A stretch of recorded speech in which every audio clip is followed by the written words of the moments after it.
धुळे जिल्ह्यामध्ये गेल्या काही दिवसापासून तापमान वाढलेलं आहे आणि या तापमान वाढीचा फटका आता कृषी उत्पन्न बाजार समितीसोबतच या ठिकाणच्या शेतकऱ्यांना होतोय। कारण शेतकऱ्यांचा कांदा हा आता खराब होऊ लागलेला आहे। तापमान हे 44 अंशापर्यंत गेलेलं आहे आणि 44 अंशापर्यंत गेलेला तापमानामुळे हा या ठिकाणी जाळीत ठेवलेला कांदा आता सडू लागलेला आहे। आपण जर बघितलं तर हे शेतकरी जे आहेत हे सडलेला कांदा बाजूला काढत आहे।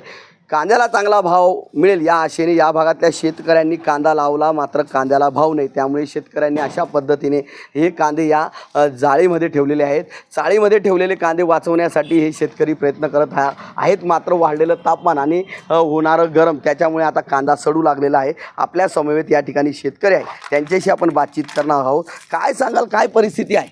दादा, यावर्षी अवकाळी पावसाने आम्हाला फटका दिलेला आहे। त्यानंतरच आता उन्हाचा एवढा पारा तापलेला आहे की आमचा कांदा पूर्ण सडत आहे आणि त्यानंतर देखील आम्ही चांगला कांदा काढून त्याला देखील आम्हाला भाव मिळत नाही। म्हणून शासनाने याकडे लक्ष देऊन योग्य ती कारवाई करावी असं आमचं शेतकऱ्यांचं म्हणणं आहे। नक्कीच या ठिकाणी आपण जर बघितलं आता एकीकडे कांद्याला भाव नाही, दुसरीकडे अचानक आलेल्या पावसामुळे झालेलं नुकसान आणि आता वाढलेल्या तापमानामुळे कांद्याचं प्रचंड प्रमाणात नुकसान होतं आहे। त्यामुळे कांद्याला भाव द्यावा अशी अपेक्षा शेतकऱ्यांनी व्यक्त केलेली आहे। मनीष मासोळे, TV9 मराठी, धुळे।